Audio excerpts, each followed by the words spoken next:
For me, I played games really at an early age, and I remember my aunt bringing home Asteroids on the Atari 2600 and just being amazed that I could actually control something and influence something on the television. That alone really hooked me in.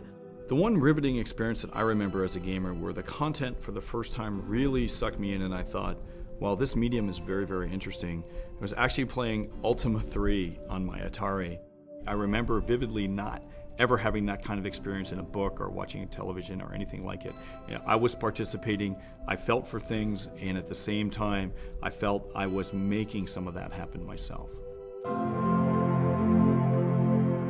The goal of a game design, and really when you create a game, is that you really want to introduce people to a world and create universes where they can really feel that it's living and breathing. It's vast, there's a lot to explore, and it's very dynamic in many ways. It's almost like a pool of content where you can just dive in, be completely immersed, and just relax and have a good time as you just watch everything just peel in. When playing a game, the main goal for someone playing a game is to be totally immersed and engaged in the game. The way that happens is that all the elements of the game have to work together to create a satisfying whole, whether we look at that as being on the aesthetic level or the experiential level.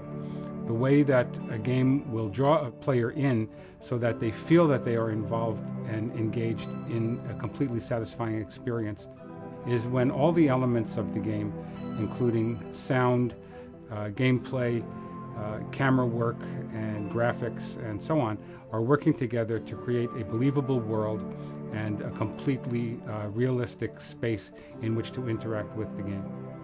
As a designer, I think the thing that we really try and do is very situational sometimes. You know, we want to get, in general, we want to get a lot of emotions from the player. We want them to be happy, we want them to be excited, we want them to be curious. And just curiosity goes a long way. You know, when you're looking at level design, one of the things that's very interesting is the amusement parks. You know, in a game, when you get to a new area, you should be completely entranced in the new possibilities. What enemies are here? What items are here? What weapons are here? What characters are here? What are the things that are here for me to do?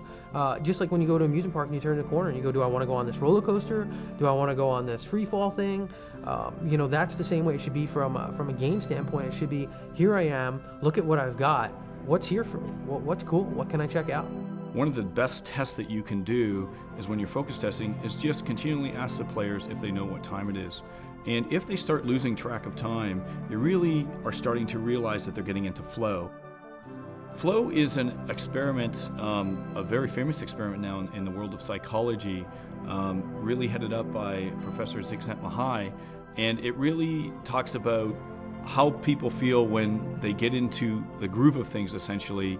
As a psychologist, of course, I'm really interested not so much in the technology of the game, but I'm interested in the impact it has on the end user. I'm interested in the psychology of the game player. In order to generate flow with video games, I think what we want to do is understand what kinds of experiences can produce flow. If you're talking about a video game in which there's competition, the competition needs to be well balanced. You get into flow when you're playing tennis against an opponent at about your level of ability, maybe a little bit above. If you're playing with somebody that's way too good, you get crushed, no flow. If you play with somebody that's nowhere near as good as you get bored, no flow. If we create games that have great gameplay, that's balanced so that you have a challenge, but it's not overwhelming, but it's also not underwhelming. So I think that for me, moving into the theory of flow, what creates this psychological state in the end user, and drawing from those flow principles a general set of statements, that constitutes for me the core of engagement theory. Engagement theory is the central theory that Silicon Knights uses to create games.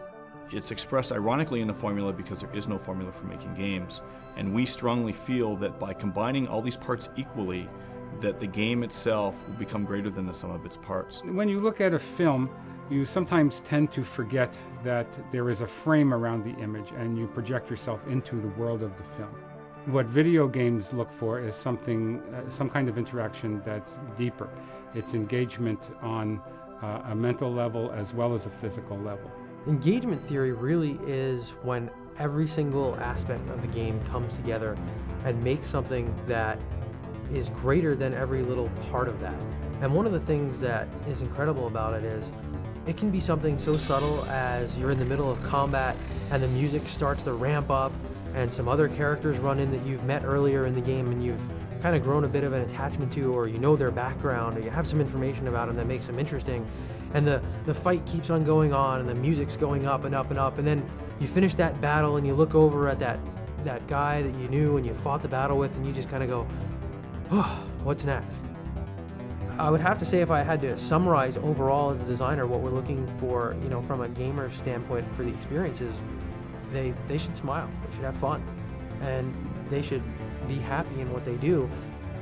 When we're creating games, we're always trying to create the best experience possible for the player. And it's really about engaging and immersing the player into worlds where they can have fun, where they just can escape from reality and just be purely entertained. And that's what we try to do with every video game that we create. It's really kind of hard to summarize, but it's that big package that comes together, and if they pick up the controller and they're smiling, that's the goal.